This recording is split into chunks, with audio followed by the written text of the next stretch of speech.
there it is. Okay.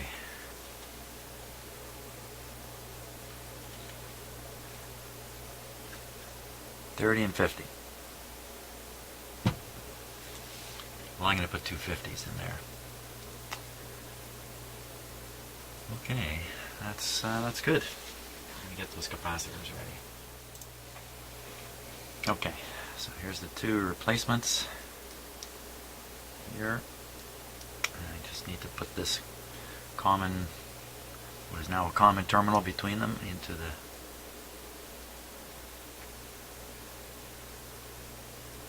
this one here.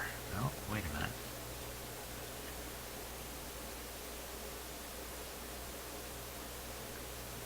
There's copper foil up above. Okay, so I got traces on the bottom of this board and on the top. So it's got to go into this one here. Let's see.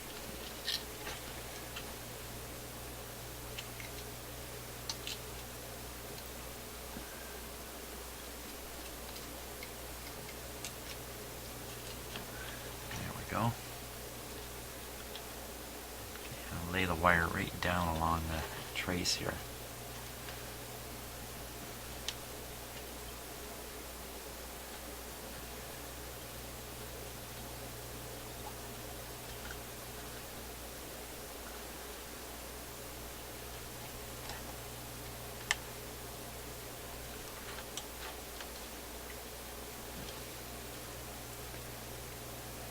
I'll just solder that in. And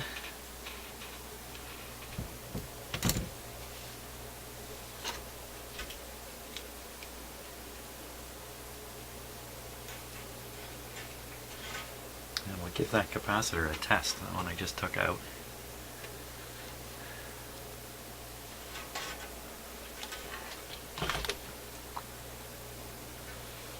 Just trying to get this angled so you can see something.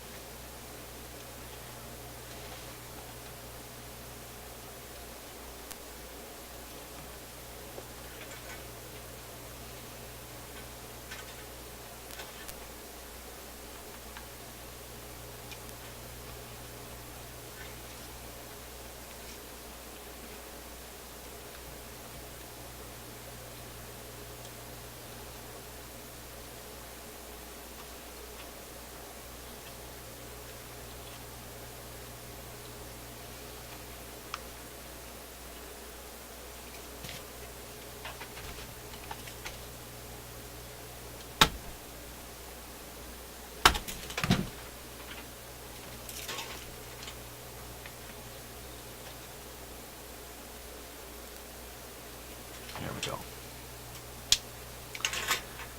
Let's take a look at that from the other side.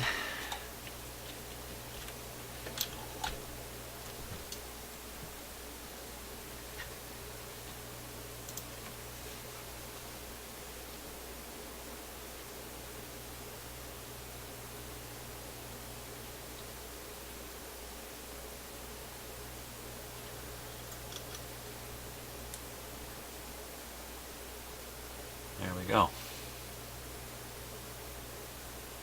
Now, why don't we test the capacitor, and then we'll turn on the radio and see what difference it's made. Recent addition to my shop, and yes, I've read the manual a few times now, and I've used it in a couple videos and got some interesting comments, and yeah, I have not used it exactly as it should be used, but no wonder. There's a few confusing things here. One is this control. So this controls this power factor up here, and down here it's a little hard to see. It says electrolytic, and way under here, out of sight, is paper and mica. There's a switch here. Paper, mica, electrolytic. And then there's a knob to adjust what used to be known as the power factor, or to measure or accommodate or account for the power factor of a capacitor. And the power factor is only important in the largest of capacitors, which happen to be electrolytic. So anytime you're doing this, you have this set in the electrolytic position. But here's the mistake I made.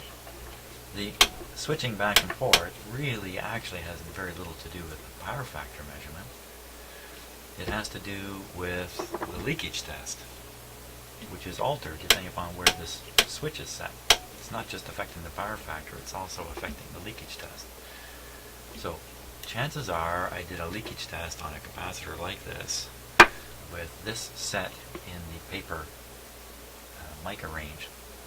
And what that does to the instrument is it sets it to a much higher sensitivity, because you're anticipating testing very small capacitors with very small leakages. So I really should have had it set like that. Just clicked over but not turned up scale at all. And that changes the effect of this particular test. Well, so this time I have it on electrolytic. I'm going to go right into the leakage test. That seems to be the place to start. I'm not worrying about measuring the capacitance so much as the leakage in the capacitor. Okay, so it's going to put a fairly high DC voltage on. Well, it depends upon the setting. Can put a high DC voltage on the capacitor. And unfortunately, let's see if I can just quickly improve the lighting a bit. There we go, so you can see the gap in here. Tricky to do with a camera.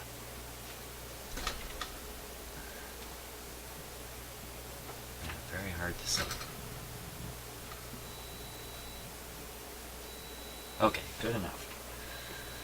So here we go on the leakage test. Let me put this over here so I don't have it near my hand. 25 volts. Okay, you see I turned on the power and the eye closed momentarily, but then it opened back up. So this thing's good at 25 volts. Next one is 150.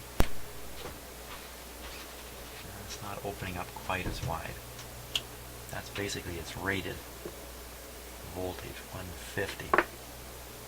Just for fun, let's put it on 250.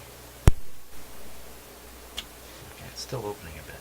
Now, another point that was raised was, is this capacitor carrying a charge now? Could I get a shock off it? Well, when this switch is let go of, because it's spring-loaded, it applies, the device applies a short across the capacitor. So we'll disconnect it now. And we'll just measure and see. My guess is there's nothing there, and if there is, it's pretty darn small. I went up to 250 for a moment.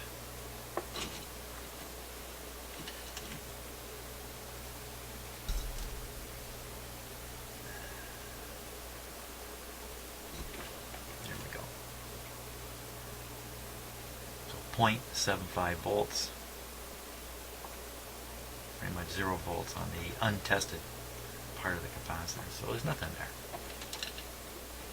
there.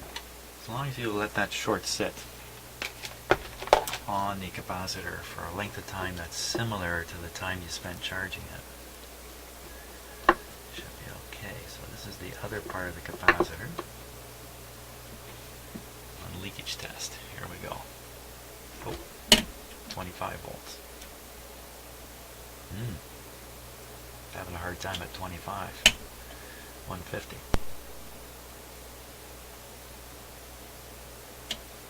Not too good. Not too good. Now I have the feeling we can try and make a capacitance measurement here, but how accurate it's going to be is pretty questionable. So it's supposed to be 50 on the square. Okay, so we're on the 50 microfarad one. We're still set just in the electrolytic range. There it is there. Rod is right out. Right on 50. Okay, we'll try the other terminal now. The other terminal is around 30. Now it's not opening fully here. And that would be 50. Well, it might be very close to 30. That's the effect of power factor control. It doesn't widen it out at all. So the capacitor is actually testing not bad. Now, if you remember, the radio wasn't humming like a son of a gun. It just had a little bit of hum to it. Okay, let's check out the radio now and see what we've ended up with.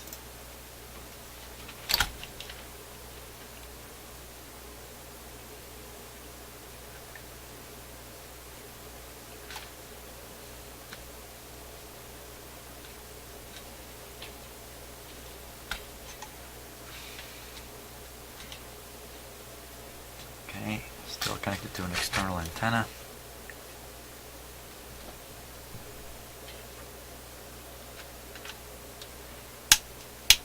Set is on, volume is low.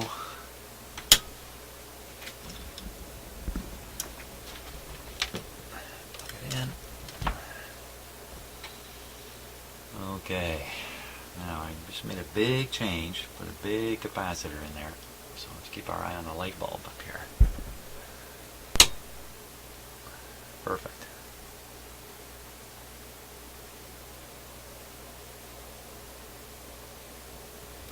We'll let it warm up on the restricted power. In case there's a scream and hum coming out of this, I'll turn up the volume a little bit.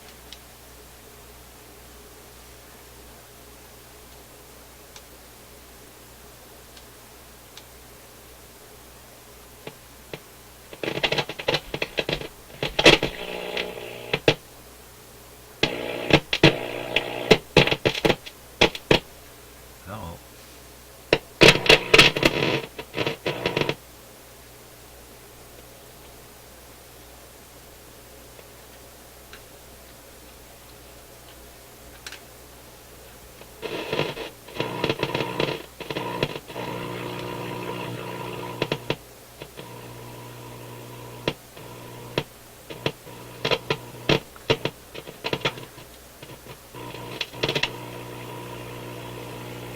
See if we can figure out what that is.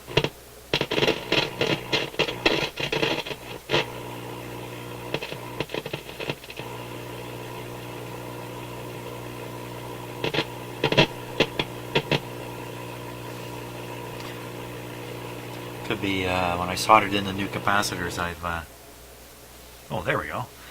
I've disturbed the board. I was doing a lot of flexing on the board there. Could have cracked a trace or something of that sort. Hard to say offhand.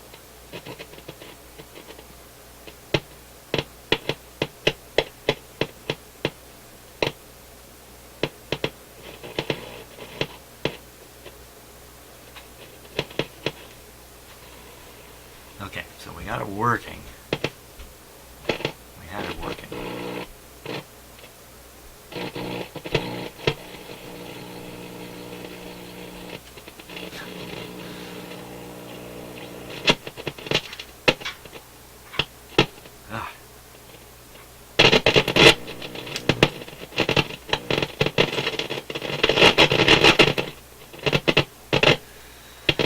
Okay. Well, we're going to have to hunt down what that noise is because it's too much even for doing a quick little test.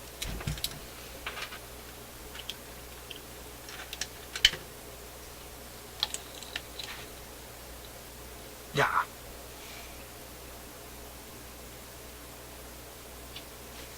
Okay, number one, I didn't trim off my wires here.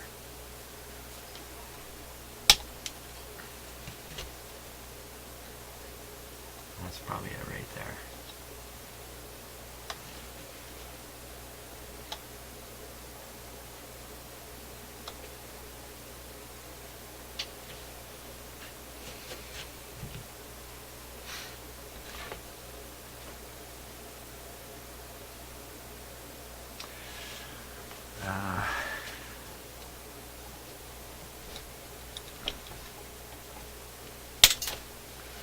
So I think I'm going to run that.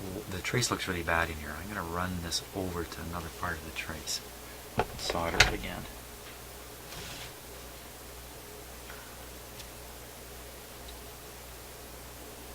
It's all come loose here.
There we go.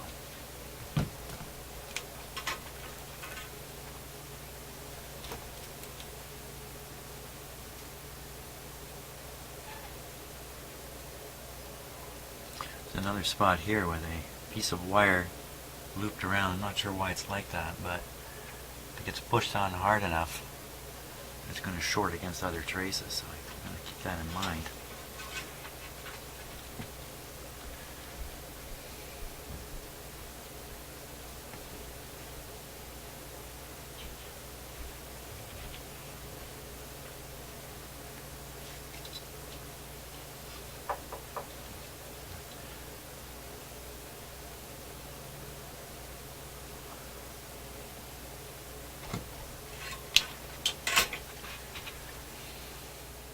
Okay, so I forgot to do one more thing with this, and that is compare this test on leakage between the two settings over here. So let's go back and take a look. So it's on the 150, this is what we get. It just about opens all the way. That's on electrolytic. Now we'll put it on paper. It doesn't open it at all. So this definitely makes a big difference in the sensitivity of this test. It's back on electrolytic. Not testing very good, but perhaps okay. Now, I did manage to solder that back more solidly. Let's see if that's where the bad connection was. Whenever I do work on something and I turn on and it misbehaves, of course, what do I suspect first? The work I just did. There's something wrong with it. Okay, back in. Again, I'm using an isolation transformer to power the radio, so chance of a shock to earth ground is really eliminated. Okay, ready again. Switch is on.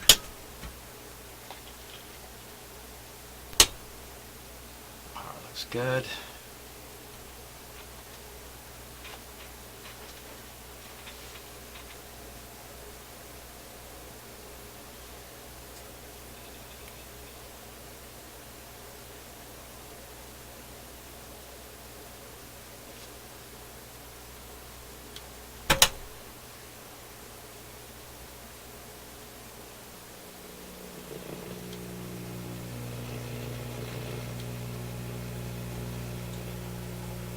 Oh, it's humming like crazy.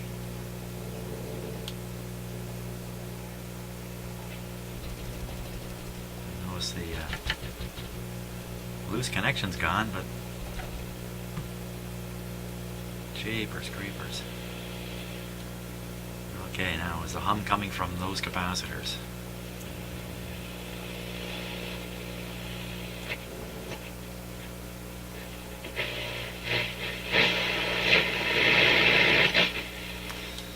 Doesn't go away when I turn it down.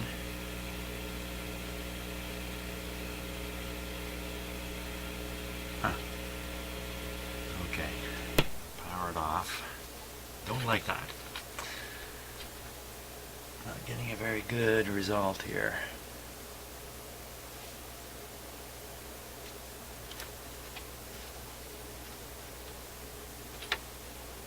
Okay, we'll turn that back on. I got it tipped up so I can do some measurements there. Back on.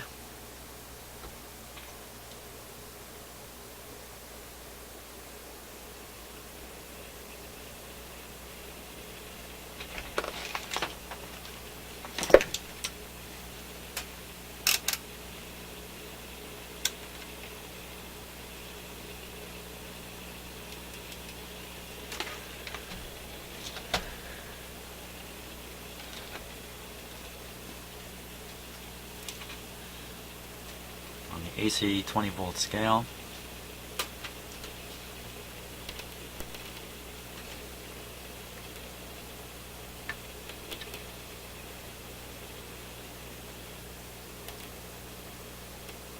And I'm just measuring the hum level on these capacitors. So there's 3 volts of hum here.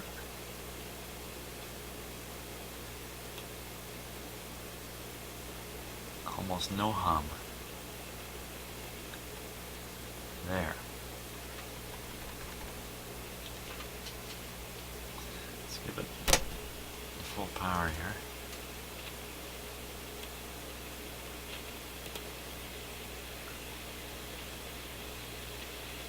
Four volts there.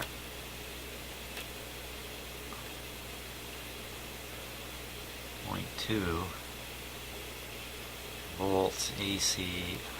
Those are the 2 terminals of the power supply capacitors I just put in. I don't hear much hum now. What happened? See, I don't hear any power supply hum. Oh, you know what? Could be because under this mat is a metal surface, and I'm laying the radio right down on this metal surface, and this is not much of a radio. I'll bet you that's where the hum is coming from.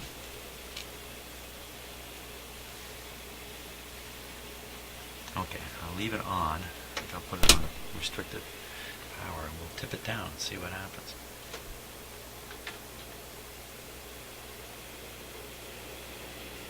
Sure enough, that's where the hum is coming from. We just get it off a little bit. No hum. It's my bench's fault. Okay, so that's good. That means we got the capacitors in there. Now, how well is the radio working? Okay, let me change this around a little bit here. Turn it off. We'll block it up off my bench. Okay.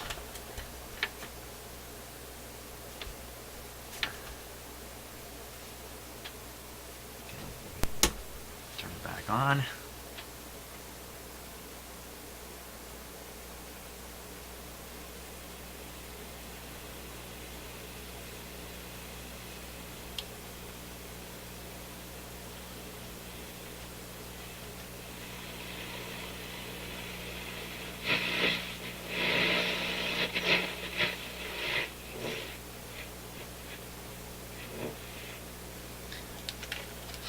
External antenna.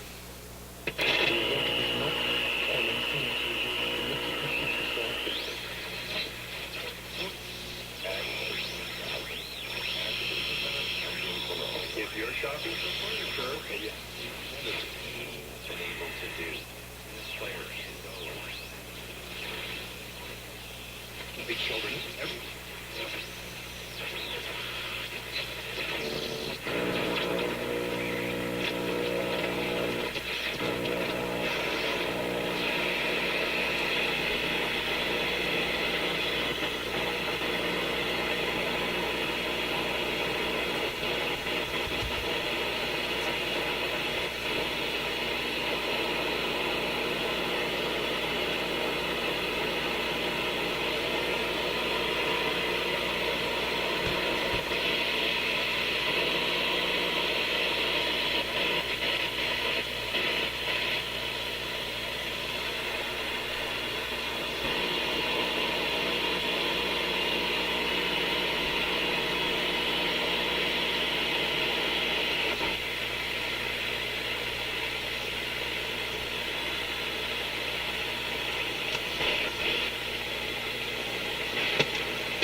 Oh, it's up here.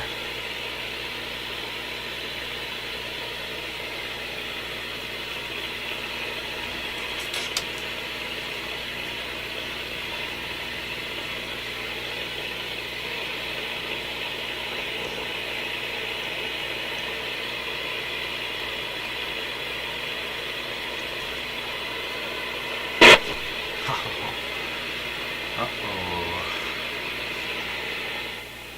That was not so good. Okay, let me show you what I just touched here.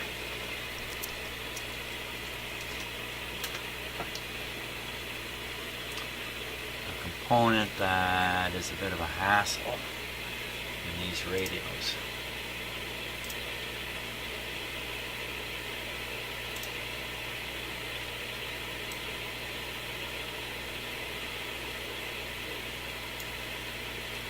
Okay, that's this thing. Whoop.